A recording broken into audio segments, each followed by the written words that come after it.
Hasim Joyo Hadi Kusumo, adik Prabowo sekaligus Dewan Pembina Partai Pemenang Pemilu 2024 Partai Gerindra.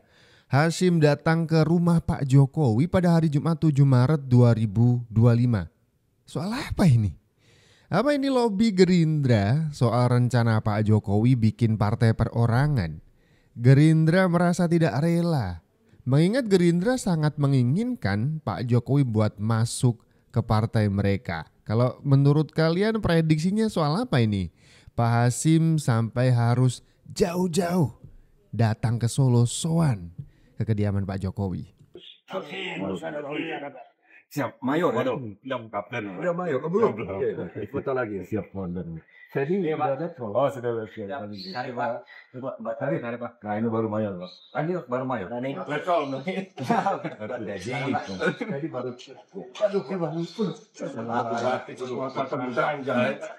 Kampanye Mario. Masih ingat ini? Kawan lama. Saya kira udah lupa, Pak.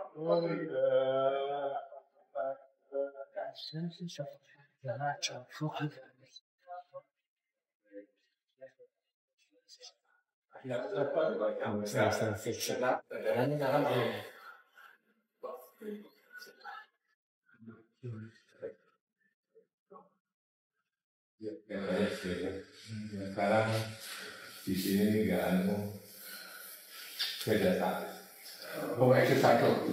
Sebentar. Tapi jamu paginya Kerintil. Biasa kerintil. Tapi saya dilarang lari. Saya dilarang lari oleh dokter sudah 11 tahun. 11 tahun. Operasi punggung, Pak. Saya dioperasi. Oh. Terus waktu itu saya dilarang main golf dengan masalah. Saya nggak pernah. Tapi dilarang. Saya dilarang. Bentar lagi siap order. Jadi ayo, Pak. Oh, sudah betul. Hari Pak. Pak, Mas hari Pak. Nah, ini baru mayor, Pak. Ini baru mayor. Ini betul. Jadi baru aduh, ini baru full. Aku batik itu permintaan jahe. Kampanye mayor. Tahu lah, kawan lama tuh. Saya kira udah lupa, Pak. Boleh. Tasnya tinggal, Rat. Menurut informasi, pertemuan berikut adalah request atau undangan, lebih tepatnya dari Pak Jokowi sendiri. Kemudian Pak Hasim juga menyampaikan bahwa kakaknya, Presiden ke-8 kita kali ini, Pak Prabowo Subianto, juga punya keinginan untuk bisa bertemu dengan Pak Jokowi untuk jadwal waktu selanjutnya begitu. Waduh, saling mengunjungi dan saling akrab begini, saya prediksi ada yang tidak suka ya. Pak Prabowo berteriak, "Hidup Jokowi!" Itu aja udah banyak yang protes. Apalagi begini, harus main ke tempatnya ya kan. Gantian Pak Jokowi mungkin next time juga main ke tempat Pak Hasim atau Pak Prabowo. Pasti banyak yang tersinggung, saya yakin. Aman kemarin di Pilkada itu membuat Bapak ingin untuk masuk lagi partai politik atau justru membuat Bapak merasa sudahlah tidak perlu lagi terlibat politik elektoral? Enggak lah, kalau produktif, hidup itu harus produktif, tapi untuk berpolitik lagi, saya harus berhitung panjang.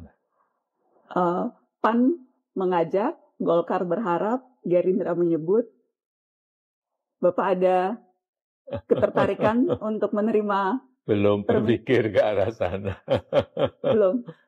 Belum berpikir ke arah sana. Atau ketika Bapak bilang partai perseorangan, itu maksudnya apa Pak, partai perseorangan? Kan Bapak sempat waktu itu juga menjawab partai perseorangan. Ada ide partai politik gaya baru mungkin dari nantilah baru dimatangkan. Jadi kita masih bisa menunggu ya Pak? Baru dimatangkan. Ya keinginan kita ada sebuah partai politik yang super TBK. Super TBK?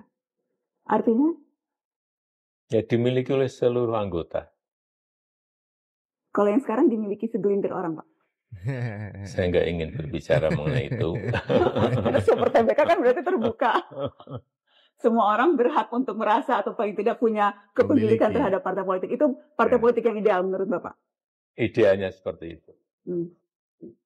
Partai politik yang ideal memang seperti itu. Hmm. Ke depan saya kira seperti itu. Hmm. Itu yang akan Bapak dirikan? Enggak, itu baru dalam pemikiran. Ini kan saya mancing-mancing, Pak. Presiden ke-7 RI Joko Widodo telah bertemu dengan relawannya untuk membicarakan gagasannya membentuk Partai Super Terbuka atau TBK. Jokowi mengatakan soal Partai Super TBK memang baru sebatas gagasan. Dalam pertemuan dengan relawan pendukungnya, Jokowi meminta tanggapan dari para relawan soal ide ini. Gagasannya itu menurut Jokowi telah diakomodasi oleh Partai Solidaritas Indonesia atau PSI. Gagasan untuk membuat Partai Super TBK yang saya sampaikan juga kepada relawan-relawan. Tanggapannya seperti apa terhadap gagasan ini. Dan ternyata tahu-tahu sudah diambil, sudah diakomodir oleh PSI yang kurang lebih menurut saya konsepnya hampir-hampir mirip tetapi dimodifikasi sedikit oleh PSI. Ya, itu memang ada ide gagasan untuk membuat Partai Super TBK yang saya sampaikan juga kepada relawan-relawan. Tanggapannya seperti apa terhadap gagasan ini. Partai Super TBK sudah diterapkan oleh Partai Solidaritas Indonesia atau PS. Waduh, anti klimaks nih. Ternyata gagasan Partai Perseorangan Super Terbuka karya Pak Jokowi udah dilaksanakan oleh Partai Solidaritas Indonesia. Emang Pak Jokowi bikin partai itu susah. Yang ada aja masih ngap-ngapan, mau bikin yang baru. Gimana nih, Geng? Kayaknya jadi anti klimaks ya. Gue padahal nungguin lu ada partai baru gitu yang digagas murni oleh Bapak Presiden ke-7, Bapak Joko Widodo. Gimana menurut lu, Geng? Lu nggak sabaran juga kan pasti kan? Pengen gabung kan kalau ada partai yang didirikan langsung oleh Pak Jokowi kan? Ayo coba. Ada yang mau gabung nggak nih kalau ada partai baru, Partai Perseorangan Super Terbuka yang digagas oleh Pak Jokowi? Kalau lu mau, lu leave your comment below ya. Saya yakin akan ada banyak sekali antusiasme dari masyarakat ketika benar-benar Pak Jokowi punya partai ya. Tanpa partai saja, saya kira bagaimana Pak Jokowi tangan-tangan politiknya itu masih magis sekali.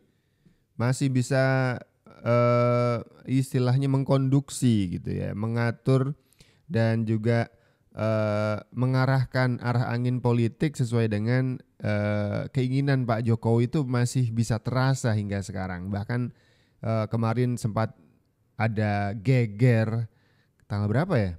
16 Januari atau 16 Desember saya lupa, tanggal 16 yang jelas. Itu Pak Jokowi dipecat dari Partai Demokrasi Indonesia Perjuangan, niatnya mau menghinakan sosok dari Pak Jokowi, ternyata cukup masih bisa dipertimbangkan gitu di panggung politik Indonesia. Jadi sekali lagi kalau misalkan pertanyaannya, apakah ketika Pak Jokowi bikin partai bakal laku? Jawaban laku banget, bakal laku sekali. Apalagi gagasan Pak Jokowi dengan mengatakan partai super terbuka. Jadi semua kader partai merasa punya kepemilikan atas partai itu. Karena mengingat sekarang ada banyak sekali partai politik yang dikuasai oleh elit-elit partai. Orangnya itu-itu mulu, ya kan? Tapi Pak Jokowi mencatatkan sejarah sebagai zon politikon gitu, atau orang politik yang salah satu yang tercanggih tanpa partai dari bukan. Kalau saya bukan salah satu yang coba, tercanggih. Coba gimana? Iya kan, yang namanya paling itu kan satu. Sekarang paling canggih ya Pak Jokowi. Soal bahwa kita setuju atau tidak berkali-kali saya sampaikan itu terserah penilaian netizen ya. Tetapi Pak Jokowi akan semakin menancapkan kuku. Kenapa? Karena ini menjadi satu-satunya presiden yang mampu menjadikan wapres anaknya. Dalam sejarah berapa kita merdeka sejak tahun 45 baru kali ini. Kan nggak ada sebelumnya. Pak Harto itu baru taruh Mbak Tutut jadi Menteri Sosial itu setelah 35 tahun berkuasa, meskipun hanya untuk 2 tahun ya. Tetapi Pak Jokowi menaruh putranya sebagai calon wakil presiden, akhirnya menjadi wakil presiden hanya dalam waktu 9 tahun berkuasa. Itu dahsyat. Dan selalu saya katakan Pak Jokowi memulai karir politik sebagai wali kota tahun 2005. Menjadi presiden tahun 2014. Hanya butuh 9 tahun untuk seorang Jokowi dari wali kota naik menjadi presiden. Dan itu tidak dimiliki oleh siapapun sebelumnya.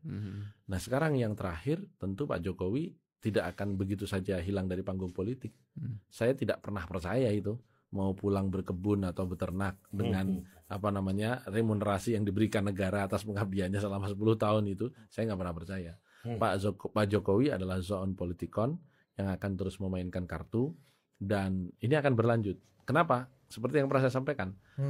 Jadi piramida kebutuhan Pak Jokowi ini naik terus. Jadi level of risk dari yang dimainkan dalam pertarungan politiknya ya naik terus. Kemarin sudah berhasil.